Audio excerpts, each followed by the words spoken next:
Hello. Everybody, this is Jeidi Pippins of SweatLocal. Excited to have her here tonight. She's got an awesome story. She's one of my favorite people too. I know I keep saying that, but she really is. So want to start out first and kind of get a little bit from your early background, like before you got started in things. You talked to me about, kind of growing up in a very Puerto Rican household was how you phrased it. Yeah. You want to talk a little bit about that? Yeah. So we've lived in the United States pretty much all of my life, but even though I lived in Alabama, my house was not an Alabama home. It was very Puerto Rican. It smelled very Puerto Rican. We danced very Puerto Rican. We spoke.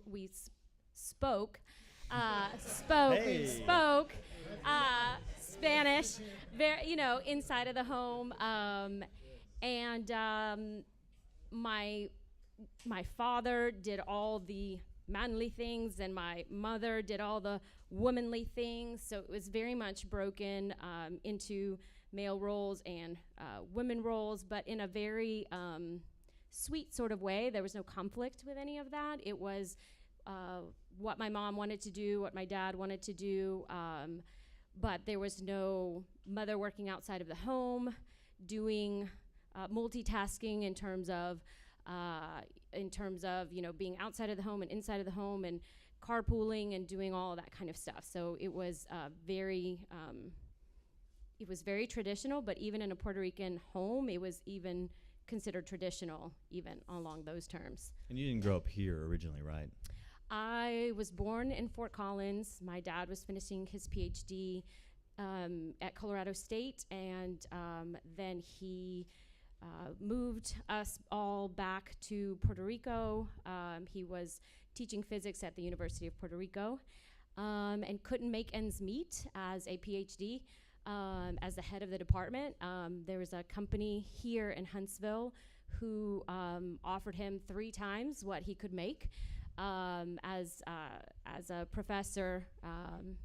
So we were living in Puerto Rico, educated family, doing all the things. But my one set of grandparents bought our clothes. Another set of grandparents, was helping out in other ways. And so when the opportunity came to come to the United States, it was a yes, but they would go back home eventually. But once you can feed your family, that's just that.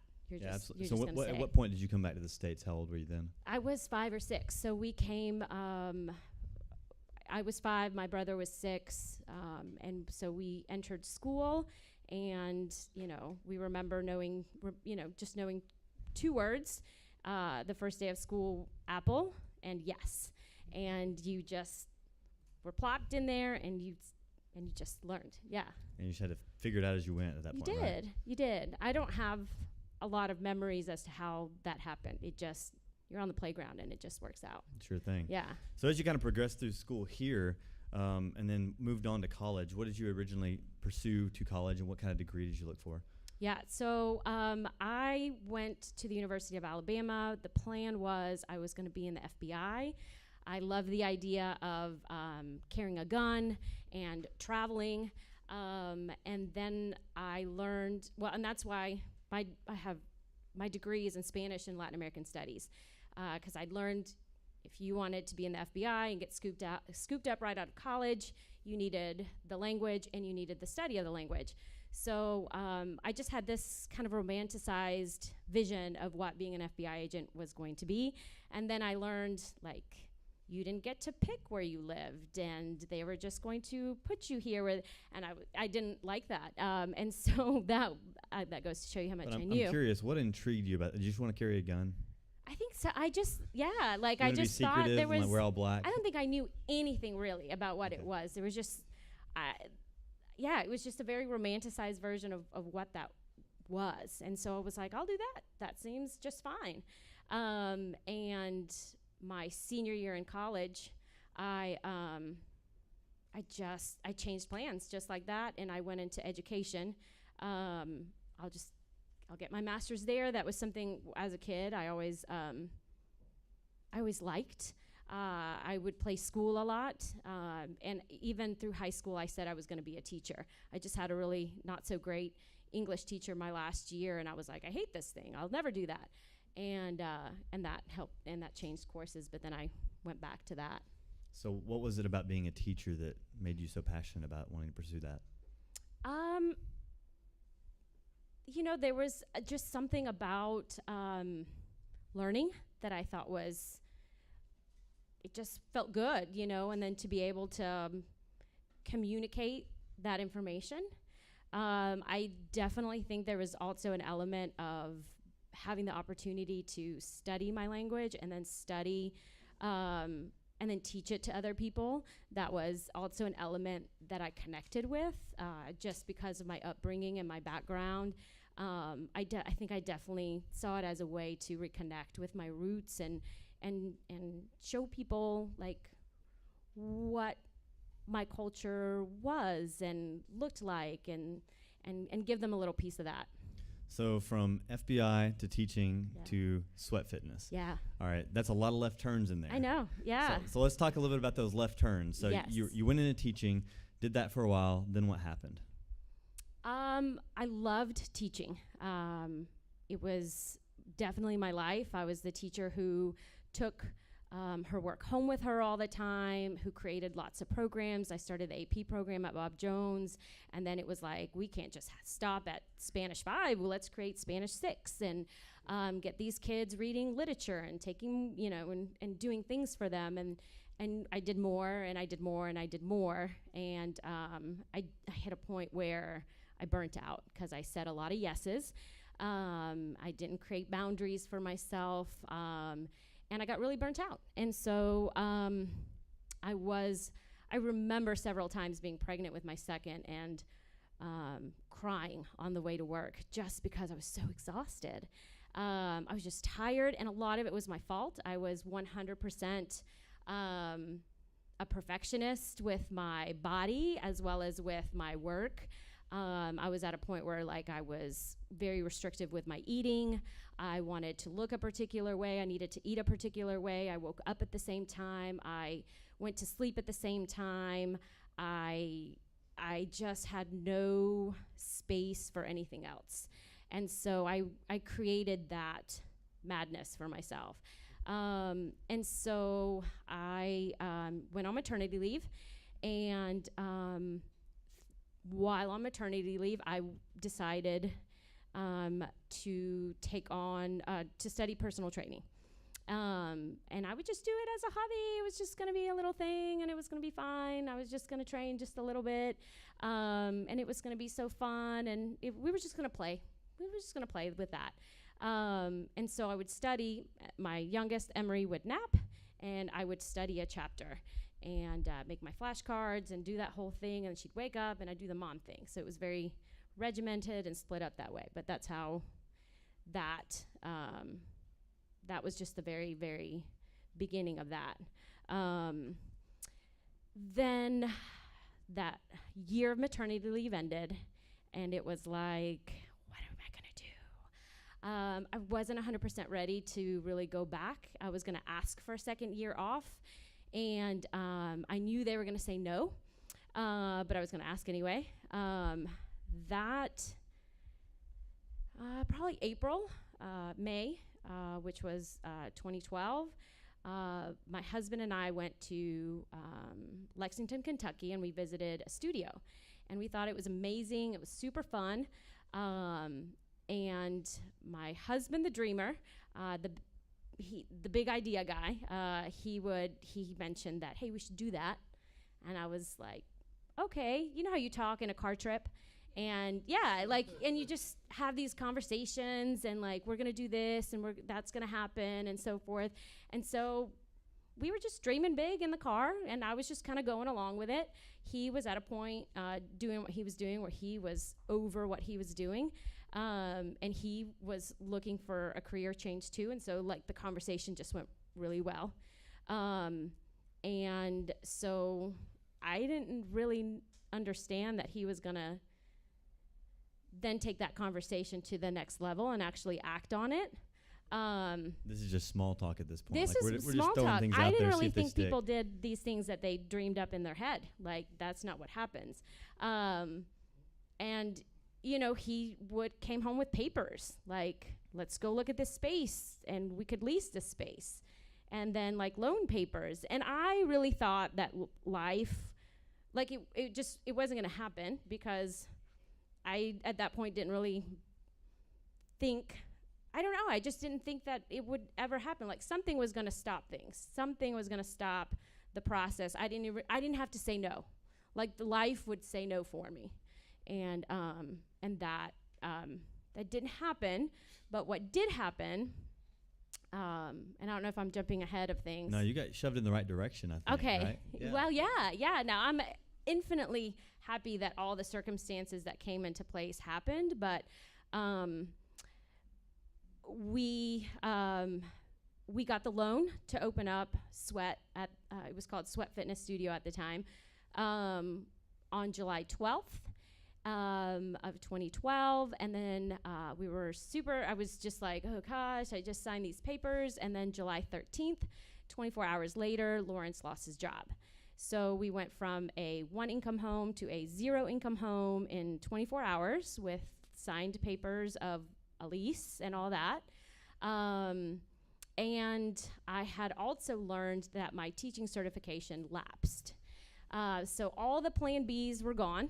That was, teachers get recertified every 5 years. You have to have, continuing education. I had them. Because I was on maternity leave, I fell through the cracks.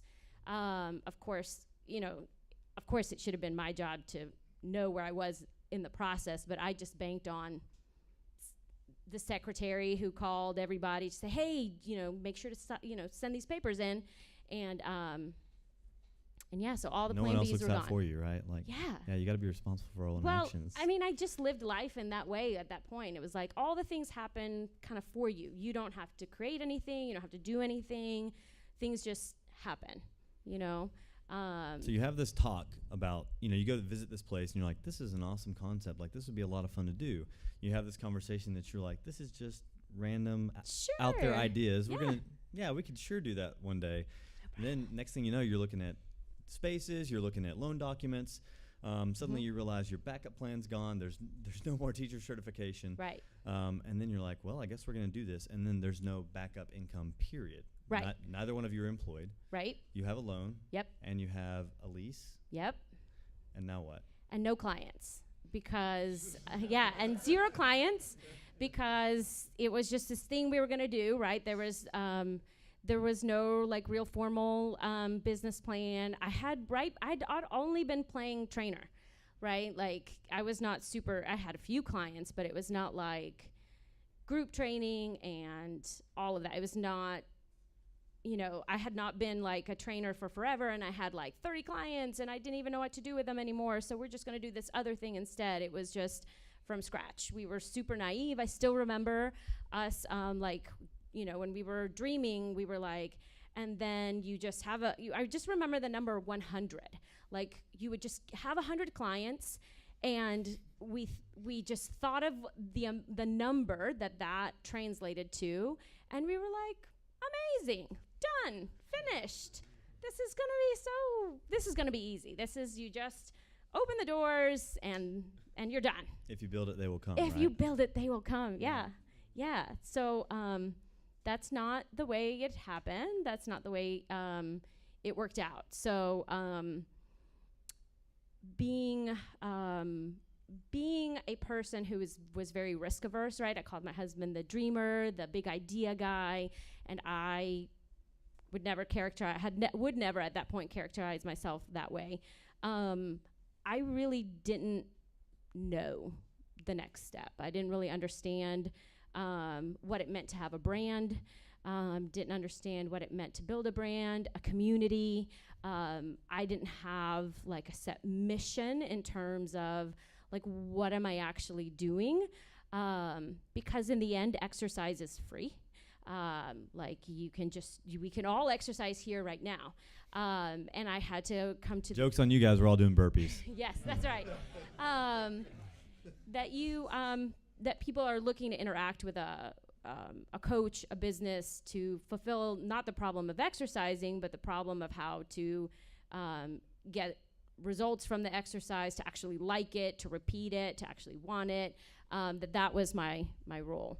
So earlier this week, we actually did talk about sometimes you do get forced in that direction, and then either inadvertently or intentionally, you end up burning the bridge behind you. So there's no way back. Right. And while you didn't burn the bridge behind you, there was no more bridge behind you. No. You couldn't go back. No. So you've got this. Now you're going to push forward. What took it to Sweat? What were the early stages like of Sweat? They were very nerve-wracking. It was just me teaching. I had a full schedule. I felt very alone for number one, because there was no community around. There were not a lot of clients. There was no income coming in. In terms of, it was just really slow. So there was a lot of emptiness, a lot of empty room, a lot of not understanding how to utilize things like Facebook and Instagram to talk to people about what we do and why they need it. There was a lot of resistance on my part to do a lot of the things that don't come natural to me, or didn't come natural to me back then, which was just kind of get out there and talk and be who I was, which was, maybe I just didn't really understand the type of coach I was then. It took some time to develop. Well, and like you said from the get-go, like this was Lawrence's idea, right? Like at first it was his dream, his vision to kind of do this thing, and you were kind of pulled along for the fun ride as the trainer, like part-time, as you teach, right? So, you mentioned being very uncertain in those early days and it being really hard, and then also kind of comparing yourself to other businesses, right? Yeah. So I didn't understand, once again, that in creating your brand that you have to do things that people aren't already doing. So I spent a lot of time really nervous, kind of looking at other businesses and imitating them or wanting to imitate them. Luckily, my husband Lawrence would be like, F them. Like, they need to be doing those things. That's great for them. Let them do those things. But that's not what we do. And he always came back to, that's not what we do. That's not what you do. Do you do that, Jeidi? Have you ever done that? I'm like, no. So it's like, why are you going to do those things? And so when I started to do the things that I knew worked, and that I enjoyed and was able to translate that back, that was a big pivotal moment. When I was able to shut down the noise and stop looking at the competition, and let the competition do what they do and let them do it as wonderfully as they can. But that if I would allow sort of my voice to come through, that it would resonate with the right person and that they would come in. And that's a hard thing to do, to shove the doubt aside, right? Yeah. I mean, you're unemployed, literally, at this time. Yeah, and so just to give you guys some context, it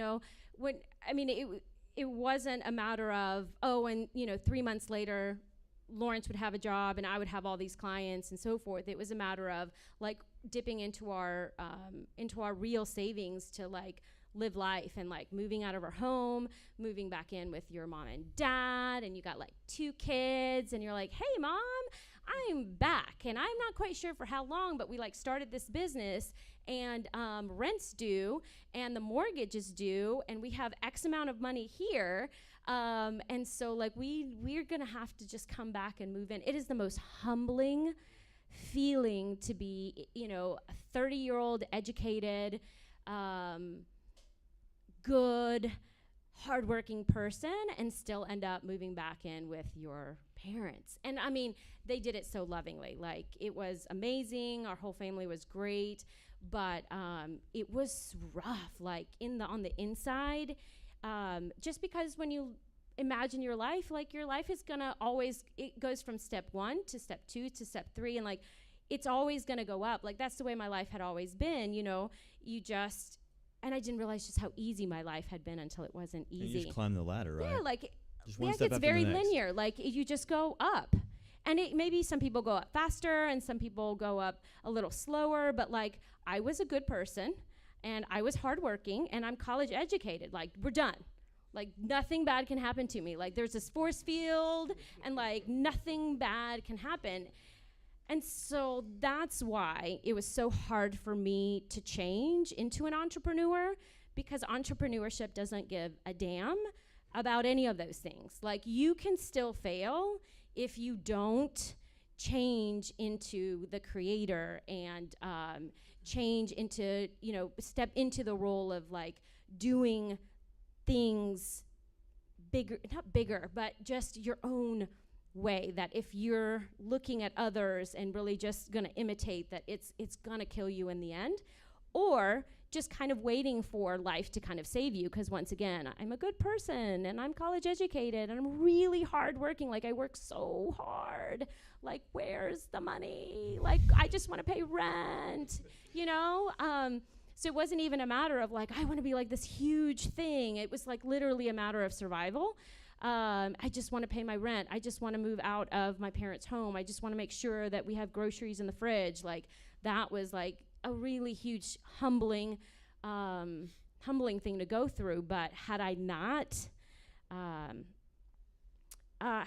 gone through it, I don't know that I would feel so confident now and just kind of pummeling through just failing fast and like understanding, trying new things and just kind of owning the voice. Well, there's no entrepreneurial lifesaver, right? Like life vest. It just happens to save you from drowning in the water. Yeah. Like, it's up to you. It is. And I'll say I didn't understand. I mean, all of you guys whose entrepreneurial spirits are like just natural to you, I think it's amazing. I didn't see that growing up at all. Going back to my roots, my dad grew up super poor. One of his houses was made of dirt poor. And the only way he got out of poverty was through education. So like the only thing he made us do was school. So just work hard, get educated, be a good person, done. Work hard, be a good person, get educated, you're good. And so that worked for a really long time. But in entrepreneurship, that just doesn't cut it. And so then to all of a sudden be plopped, because I was just plopped. I just like accepted what was happening. I was like, sure, we'll just open up this place. It'll be good. I mean, I was excited about it. Don't get me wrong, but it was just, I just didn't really think it was going to happen. And so I didn't have that spirit of failing fast and creating and doing and like, and brand creation and the brand story and so forth to go with building a business. And so I met you pretty close to kind of your beginnings with Sweat, and you had a good thing going then. You were building this thing, and you had really created a solid brand. But at what point did it really start to take off? Like, when did it just click and things start moving for you? Yeah, I think about 18 months into the process, could you call it a process, into like the hardships and all of that, it clicked.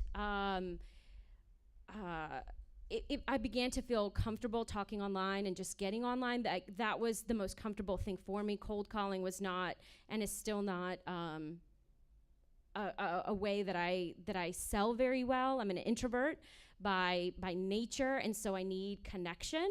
And so Facebook became a really great way to connect with people. But the only way I made that connection was because I went to a conference, and there was a business mentor there, a fitness business mentor. And she gave me all these like just small little tools about just telling people your story. So I remember coming home that September and writing an email to whoever was on my list and just literally told them the story of like how hard it was to build Sweat and how grateful I was that they were like a part of like this little thing. And it was amazing. Like, people wrote back and they were like, oh my God, we love you. And they started telling me these hard things they went through. And I'm like, oh man, like everybody's life sucks apparently at some point, like, wow, that's amazing, and even though it was a different kind of hardship, it was the same in the sense that like I saw them and they could see me. And those barriers were down. And once again, as an introvert, I gotta have connection, or we, have to have connection first in order to like really dialogue. And so once those walls come down, you can just really talk and dialogue, and then, then things just would kind of pour out, like we would have conversations about their struggles with eating, and I'm like, well, let me tell you what went on with me. Like, let me tell you how I starved, or let me tell you how I did this or that, and how I flipped things, like how I no longer do those things, and why I no longer do those things, and why it's bad. Like we could just really have much more honest conversations after that. And authenticity, I would say, is definitely one of the strengths, and probably part of what definitely clicked for you, right? Yeah, for sure. You've got a very authentic voice. You're not afraid to be open and honest, and your members definitely connected with that, like you said. Yeah, I think it was, I became really comfortable talking about disordered eating and the struggle behind that, like, starving yourself half the day and then like opening up the pantry and literally eating like 6 or 7 granola bars and then the whole box of Cheerios and like all of that stuff. And it's just a really common story that you feel really alone when you're going through it. And then you let people peek into sort of like the shameful parts of your life. Like, I mean, even, being 30 something and moving out of your house, like nobody likes to talk about money. Nobody likes to talk about losing money, right? But then you say something about it and then people are like, oh yeah, like I went through that when I was XYZ. When I was 15, this happened, or, and same with the disordered eating. And it's just surprising. It surprised me, and now I love it. Just how we can just really connect and open up, and it's just part of, talking about those darker sides in an open, authentic way has been, it makes it really fun. As odd maybe as that sounds, but it just makes it like we could just really talk. Yeah. Well, and I think that kind of leads into the next topic. Like, I love that you're not big on like true perfection, right? And you're more about enjoying the imperfect life that you have, and that can be along with eating. Like, you post a lot about holding to your plan, but then also giving in to the little urges. Can you talk a little bit about how, for all the perfectionists in here, how you made that shift in focus to living that imperfect life and being okay with it and still doing well? Yeah, so, life really did have to hold me underwater. When all the money in your bank account goes away, and when you not taking action, like not doing things because you want to plan them out perfectly, and because you want to not make a mistake along the way. Essentially that's what you're trying to do. You want to plan the perfect launch. You want to plan the perfect program. You want to plan the perfect, the perfect year and the perfect month and the perfect sales process and the perfect system of this XYZ. All of that planning never really translates into action. And so I learned, like I said, when all the money goes, it's just flying out the door, and you just are suffocating, just scared what's going to happen next. You realize, the survival side kind of comes out, and you're like, you just eventually see that you just do something, even if it's just halfway, and then you can make adjustments along the way. I mean, it sounds kind of really easy, but for someone who was just really afraid of making mistakes and thought mistakes were just like this very permanent thing that would just kind of scar you, or like it just wouldn't look good in the end. Like, people would see the mistake and not like it, and so forth, and so that taking small little actions instead of trying to take the whole thing, like the whole launch. Actually, no, I don't have to worry about the whole launch. What am I responsible for today? Let me just do that today. And everything changes so fast. It was another thing that I learned. I'm like, oh, no wonder waiting was awful, because by the time I had the perfect plan, it no longer made sense. Like, it was irrelevant. So no wonder when I put it into action, it just was a flop. because it was a plan that should have been executed 2 months ago. I can't say especially. It's fitness is the only business that I really know, but we have seasons. If I'm planning, to launch a fat loss thing in July, I've missed the boat.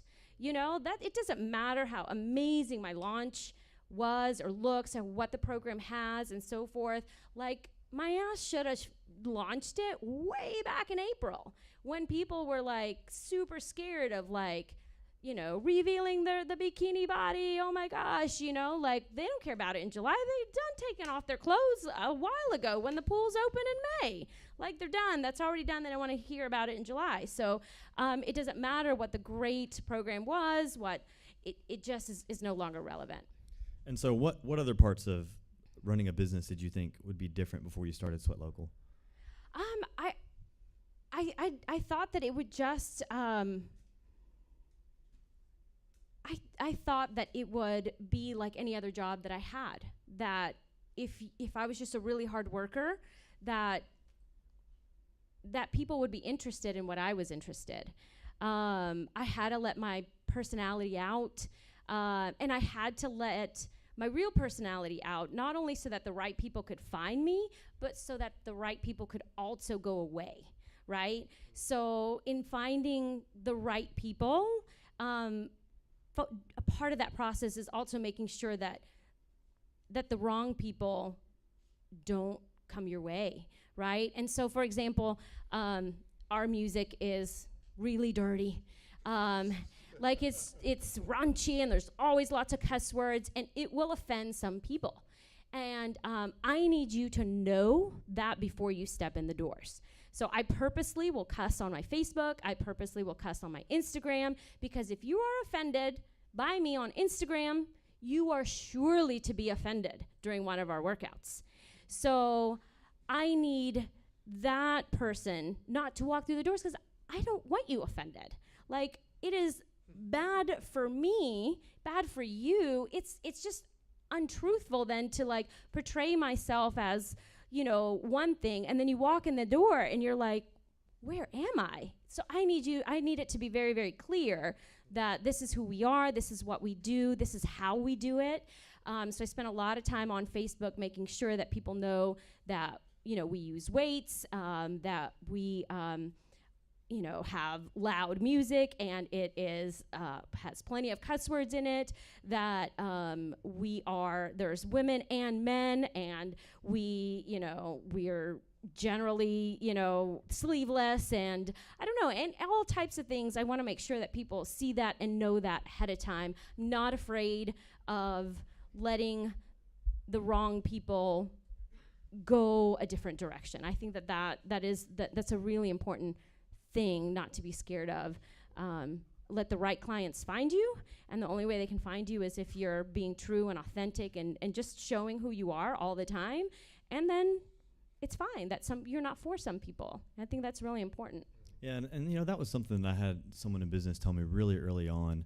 He used to be in the restaurant business, and he told me, years ago, Matt, I had a restaurant, and there would be certain people that they would leave, and they would give me this feedback, and they would never come back. And I just had to finally accept that not everybody's your customer, right? And he was like, when I finally accepted that, I had a lot more peace with, I want to please everybody. I want to make sure they have a great time at my restaurant. I want them to like the food, but not everybody's going to like smoked ribs, right? That's only for certain people. So I want those people who like that to come through my doors. Right. And so it's important to maintain that authenticity, like you said, for your customer base and knowing who they are, and then making sure you're not trying to conform yourself and your business to someone else. Yeah, and that takes some confidence to do that, and it was definitely something that I didn't have, and that was a lot of when I was, when you're in the stage of a Me Too business, right? They're doing it Me Too, and they're doing it Me Too, because it looks like that's what, it looks great, it's going great for them, and so you kind of want to jump in on that versus staying in your lane and really kind of cultivating your dream, your voice. And I will say, I probably jumped too quickly, that business mentorship was a big part of helping me do that. I had Lawrence in my corner telling me the same things, but I needed to pay for them from somebody else who was not your husband to like understand them. Like he would just be like, Haiti, I've been telling you that for years. And I'm like, hush, I know. But I needed that mentorship probably from a female in a fitness industry to cue me in on some things so that I could actually hear it and put it into play. It's one thing here, like when your parents tell you to do something, you're like, yeah, whatever. And then somebody else tells you to do it and you're like, yes. And you do it and your parents are like, oh my God, like I've been telling you. And it just doesn't matter until you hear it or see it from somebody, from one of your peers. So what flipped that switch where you were like, I've got to find a mentor? You mentioned finding one at a conference. Yeah, I was lonely. I was lonely. I found entrepreneurship to be very, I didn't have friends who were entrepreneurs. I didn't have, I isolated myself in a lot of ways because I was very self-aware of like, money's going away and like all my friends. It was really hard for me mentally to watch my friends' lives go up. And my life was not just stalled, but going backwards is the way that I saw it. And so the divide between their life and what was going on with my life was huge, and it was painful and it was hurtful, and I didn't know what to do with that.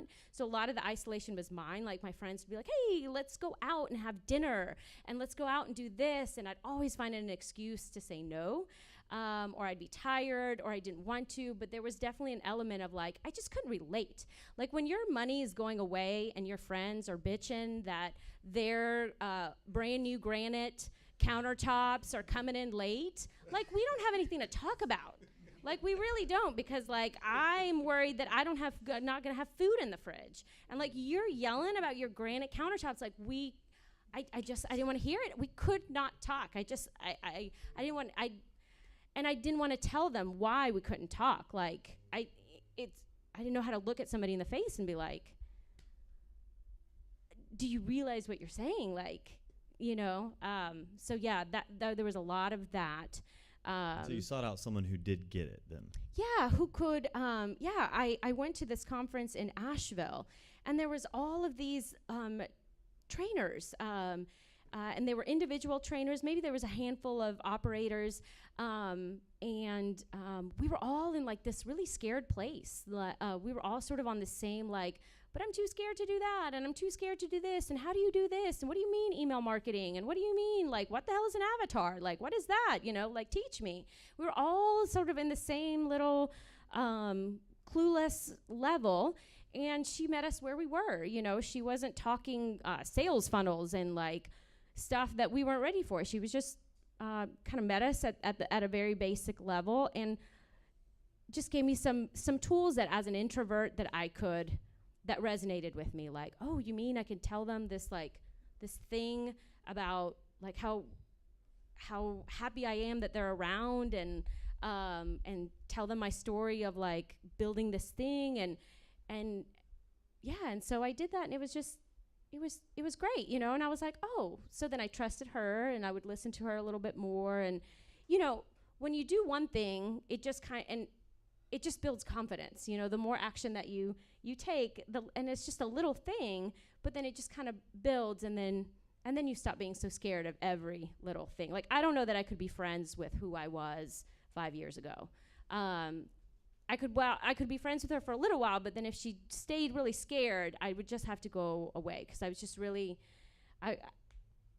everything was scary to me. Failure was like something to be avoided at all times. And it felt very permanent. It felt very shameful, like when you tried something and it didn't work out. I wasn't used to that. So I think now, in a lot of ways, like I watch my son playing basketball, and it's such a fast sport, and there's mistakes made all the time. And then you don't make a play. It was an awful play, and literally 5 seconds later, like if you're not moving on, like you're making more mistakes. Like you just move on. And I think I missed out on that training because my father was so focused, and he was doing the best that he could, but he was so focused on the academics that I I didn't learn another kind of skill set through like sports and play and competition and things like that, that it was just like, no, do well in the classroom, do well in the classroom, do well in the classroom. But you don't have to make fast decisions in the classroom. Like, your assignment's due in 2 weeks. Take this home, do it at home, think about it, turn it in tomorrow, we'll see how you did. You know, it wasn't like, you know, every 5 seconds, make a new play. Oh, you didn't get it right, doesn't even matter. Next play, like, it doesn't matter. Everybody's all the way down there. Like, I don't know why you're sulking. Go over there. So that was something that I love watching or being able to give to my kids. Well, and I love that analogy, because you can't just sit there in entrepreneurship and sulk in the corner, right? No. Like, it's not going to help anything. No. You're not going to pay the bills. No. So, yeah, you have to keep moving forward. And I think that is the best analogy to that. You have to just keep making new plays. Yeah. And forget about the foul ball over here. You got to keep done. going. It's over. It happened. Next play, time to score. Yeah.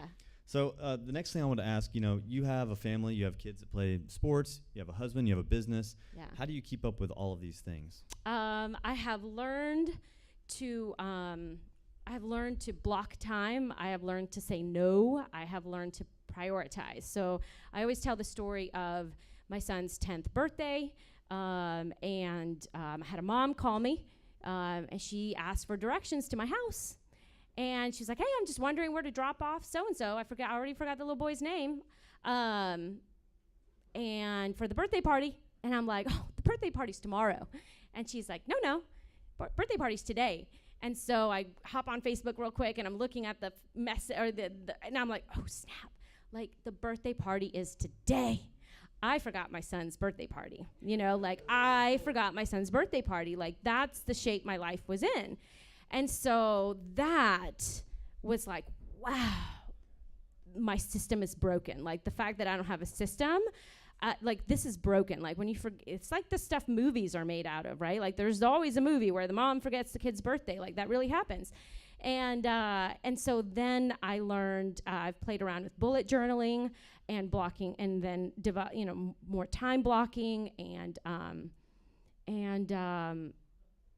then lots of outsourcing,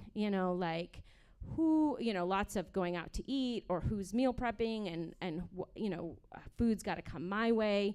I have family in town, and they pick up the kids and drop them off, and there's a lot of help that happens, and just accepting the help.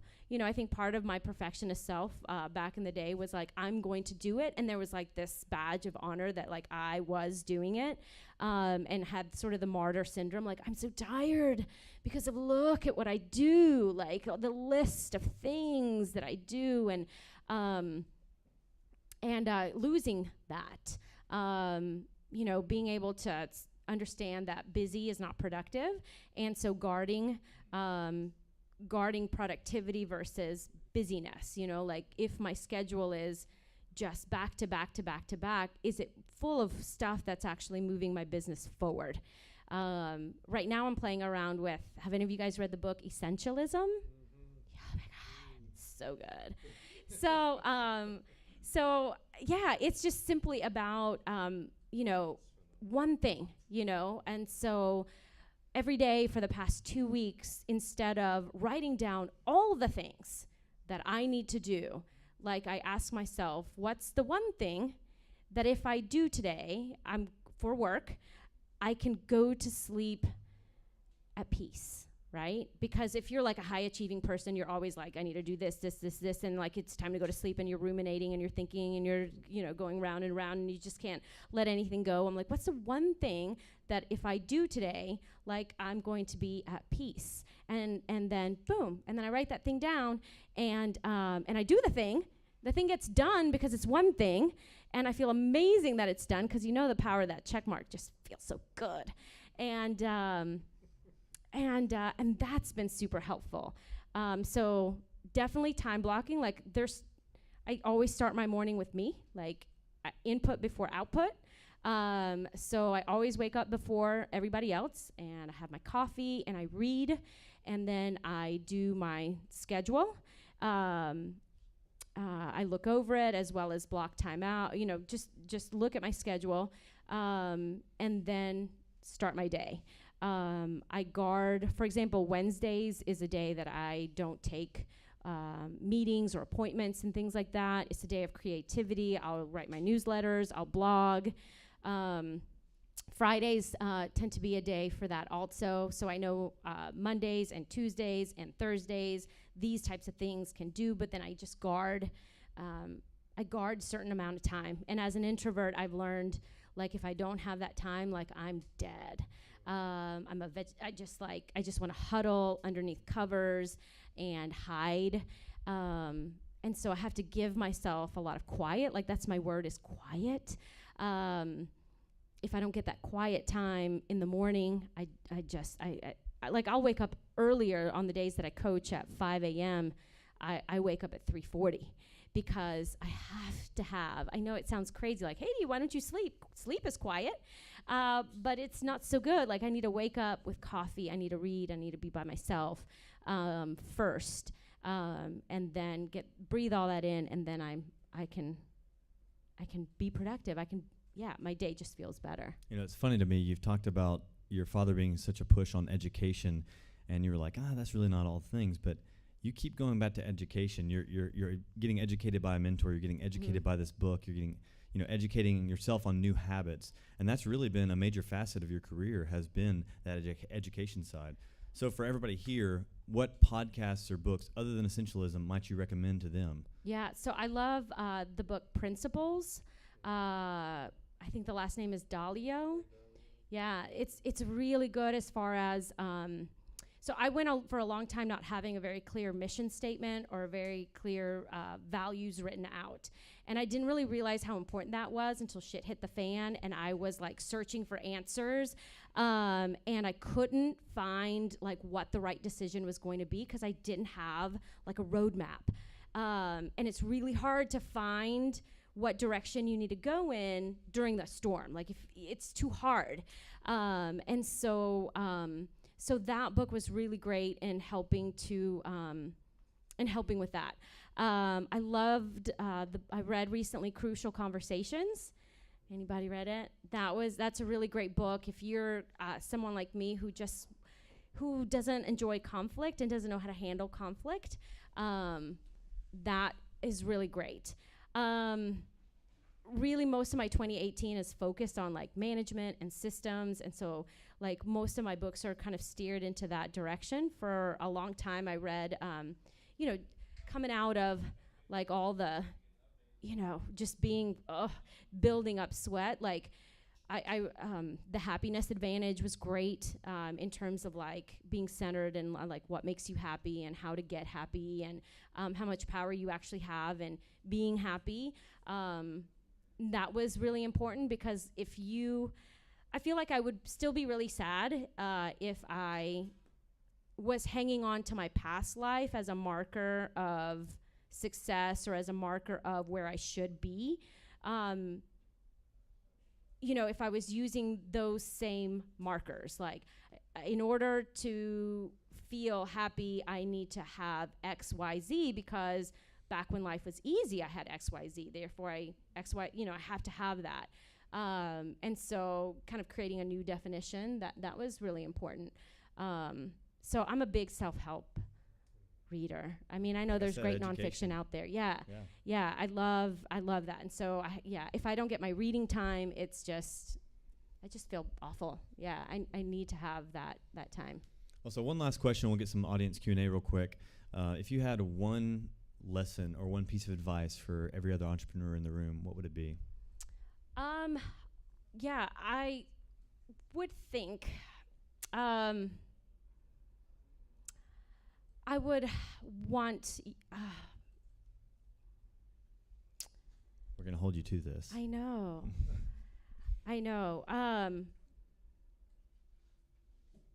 One thing that I would want to see them have or do. Two things. I think to really enjoy what you're doing, that you're gonna have to identify the thing that you're most scared of and find a way to get yourself to do that thing, whether it's by mentorship, whether it's by reading, whether it's by, breaking down that thing that seems really scary into small little bits and pieces that you can handle, because it probably seems like really, really big. But if you could find a way to break it down into small steps, that will play a big, huge role in you in creating what you want to create, the way you want to create it. I completely agree. I mean, it's one of those things everybody says to focus on your strengths, but man, the scary thing is the hardest part. And it's not fun. And it's not fun, and sometimes it's the part that is the most essential to moving you forward. Like, you don't want to do the big important thing that's scary. Yeah. And you've got to find a way to get past that. Yeah, and life will eventually force you, I feel like to you do said, that head thing. underwater. Yeah, and like I think back to it, I'm like, man, I could have done all those things 18 months ahead of time, but I just really wanted to be safe, to feel, just to feel, just to feel safe, not to head into that uncertain thing. And it's the thing that you just want to do the least, and you constantly finding ways to avoid it, finding ways around it. And not that you can't outsource the things that you're really bad at. I think that's totally fine. But there's some things that only you can do as the owner and the creator. And nobody can do that better besides your own brand and your own story and your own systems and ways of doing things. That if you're avoiding those things because you feel uncomfortable, then find the mentor, find the person to help kind of cultivate that, help you feel a lot more comfortable with those aspects. Yeah. Guys, if you do need to head to any classes real quick or any of the workshops, you're free to go ahead and get up and leave for those. I do want to take a couple quick audience questions if you want to stick around for a minute. Does anybody have any questions? No. Yes.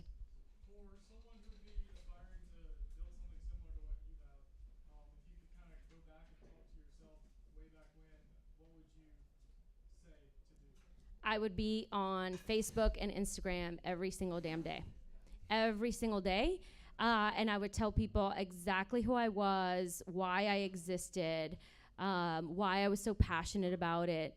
And I'd make sure not to do it in a salesy way. Like, I would just tell them all the time. I just think it's such a big miss for people, because it's literally, to me, it's as important as like turning your lights on in a brick and mortar. Every day I have a brick and mortar, so I have to go in, I have to unlock, I have to turn on the lights. Like, that's how people know that I'm open for business. How does everybody else know that you're open for business? Every day, not just once a week, not just every other day. I will say that was really important when I did get on every single day and put some sort of content out there. And there'll be a miss and there'll be a win. And there'll be stuff that resonates and stuff that falls flat, but just to hit publish. It may take you 4 hours to write one post, and you're just gonna have to consider that as part of your workday. And that used to piss me off. It used to make me so mad. I'm like, if you get on Facebook and you're on Facebook for personal reasons, you're like 3 seconds done. And so you kind of feel like that should also take you 3 seconds when it's for your business, but it's not going to be that way.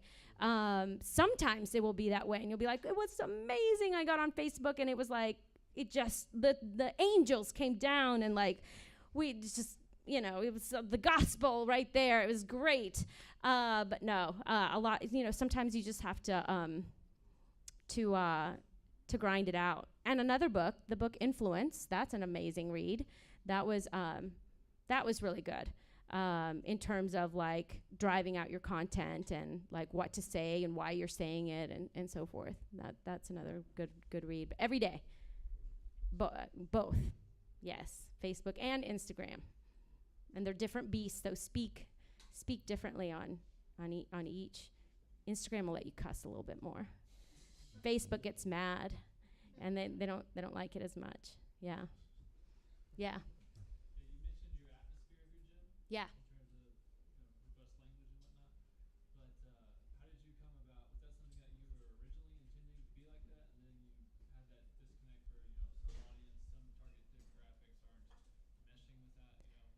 Yeah. How would you scale yourself though in terms of your gym and its atmosphere versus what's in the market? Like, sounds like you're not YouFit. Right. So part of that was just because we would just turn on Spotify, and whatever Spotify kind of had, they just had, and it's explicit. What one person considers explicit, somebody else may not. I mean, some is like, yeah, it's explicit, but for different audiences will tolerate different things. It was kind of like, well, what do I want to work out to? Like when you're at UFit, one of the great things, like when you go to a big box gym like that, is that you put on headphones and you just listen to whatever the hell you want to listen to the whole time, and you're in your head. But a lot of times in group fitness, you get like the kids bop version, and it's super annoying. Nobody likes it. Nobody who's older, right? Who's an adult, I should say, enjoys that. And I didn't want to play it. And I will say, it took a moment for me to get comfortable. I remember it was probably like the second year in business. I remember I had a client, and she was not an ideal client, right? She was there, and she kind of enjoyed exercise, but I think she just kind of she was just, I don't know, she was with us, but she probably shouldn't have been with us. But she would always make mention about the music. And then when she would walk in, I'd be like, oh, I'm going to have to play Kids Bop. And I knew that I was diminishing the experience, everyone else's experience, for that one person. And I had to decide, who am I serving? Am I serving her, or am I serving these other people who are actually truly my avatar? And so then I just stopped making concessions, right? Like, it was just like, she's here, and there's going to be F-bombs, and it's going to make her mad, and it'll be fine. There are other places that she can go that will not have F-bombs, that will make her happier, and she'll be in a better place, and we'll be in a better place. So it was just playing the music. I was enjoying it, the crowd was enjoying it, and then just kind of taking note of where the friction was, and then understanding that the friction was being caused by someone who just wasn't for us anyway, and then allowing the natural thing to happen, which is for her to cancel and find fitness happiness somewhere else, and have that be okay, and make sure that her experience leaving was still a good experience, right? Because in the end, you don't want to be like, well, it's your fault and this, that. It's like, oh my gosh, I totally understand. I know that our music is harsh. I get it. It's not for everyone. And then it's okay. There's other places where you'll be happier. Yeah. So just kind of that way. Yeah. Any other questions? Oh, gosh, that's a tough one. Because I think depending on the season that I'm in, I'll have a favorite. And I have, there's so many. That's tough. I mentioned the happiness advantage probably being, and I'll mention it again. I think that a lot of high achieving people could stand a good read on, like, how to get happy, it just sounds like so simple, and there was just a lot of takeaways in that book about what was making me unhappy, and really just kind of tapping into that was that helped me, just steer my brain in a whole nother direction. And I feel like now, for the most part, not that I don't have bad days, but that I have a pretty good handle on flipping things around, and being able to find gratefulness in even just like the really crappy situations. Yeah. Tony, did you have a question? Yeah, so you talked a lot about the power in building your brand, and I think a lot of that is marketing and leveraging, marketing tactics. But you also have a business to run, right? So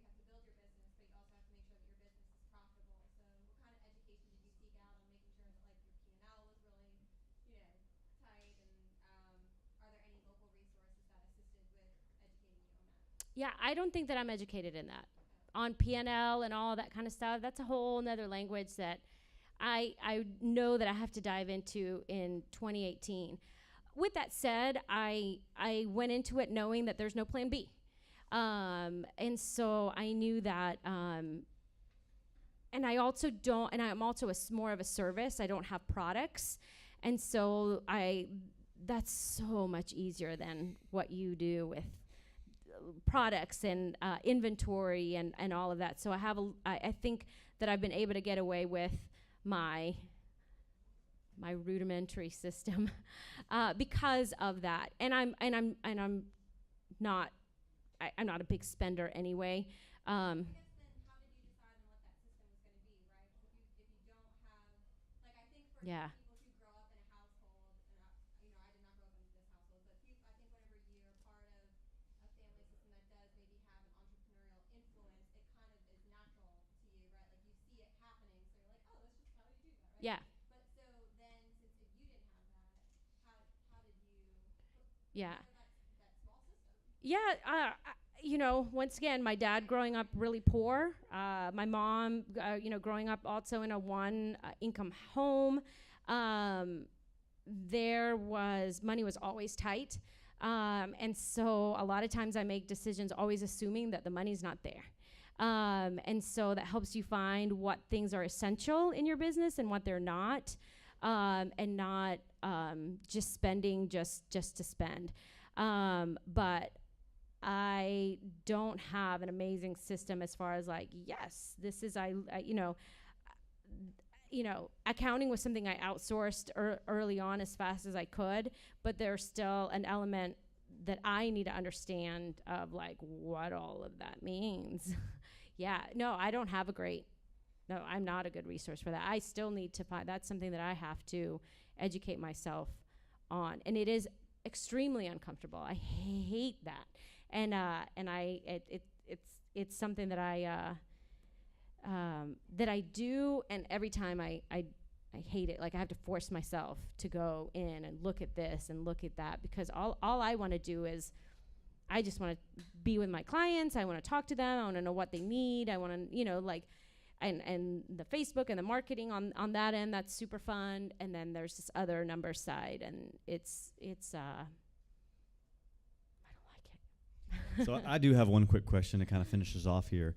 We talked about this on the podcast this week, but do you ever feel like you want to quit? Oh, there have been some tough times where I think about like, man, I'll look at sort of the easy, what looks to me like how easily things come to some people, and I'm like, wow, that would be neat, like I want that. But I know that I would be really, I would be sad, and I would be really sad. I would end up not happy, and I think that that for me to to wake up happy, and I say that because for my husband it's been a journey to also just be happy, in terms of where he is, and that's a bigger struggle, like I'm getting to do what I'm getting to do, and that's a privilege, and it's wonderful, and it's great, and I've gotten to create that, and that's huge, and not having the power to steer, to steer the conversation, to build what you want to build. I think that in the end I would quit, and I would start all over again. You know what I'm saying? Like I would do that thing and it would look amazing, and then be like, oh, it's not amazing. Actually, I'm going to go back and do that thing I was doing that was really hard, but was actually very rewarding. Very rewarding in the end. Yeah. Yeah. Do you think about quitting? All the time. Yeah. Yeah. I mean, and we talked about, and the reason this came up is because, when you see businesses from a distance on social media, everything looks perfect, right? Yeah. Like I watch yours and I'm like, she's got everything together. Like, what am I doing? But when it comes down to it, like, it's really hard, Yeah. and behind closed doors, like, yeah, there are those tough days, and there's those days where it's like, what would it look like if I quit? Like, you know, Trey Sharp and I were talking the other day, and he's like, I'm like, you've thought it out, haven't you? He's like, yeah, I've definitely thought it out, like how I would exit, what the things I would have to do. I'm like, yeah, I feel like we all have at some point. Yeah. You know, I'm hopeful that you haven't, but Yeah. you know, it does get so hard that you just think about, like, what would it look like if I did quit? Like, would Yeah. it be easier? You know, Yeah. and you talk yourself out of it. Yeah, and You the know, highs are high, and then the lows can be really low. You know, you can Right. have a day where you're just like, yeah, it hurts, you know, and it's your business, and so it can be really personal, you know, like some things, you know, yeah, you say it's business, it's not personal, but it's your business, so it's very personal. It is very personal. In the end, and so I always say I give myself like a 15-minute pity party, and then that's it. yeah, that makes sense. Yeah, and so that's the non-perfectionist in you. Like, yeah, you're like, oh, next play, Right. next play. Exactly. Yeah. Well, Jeidi, thank you so much for Yeah, coming out and thanks for speaking having for everybody. me. Would you give her a round of applause? Thank you. And that's it, guys. Thanks for coming out. Appreciate it.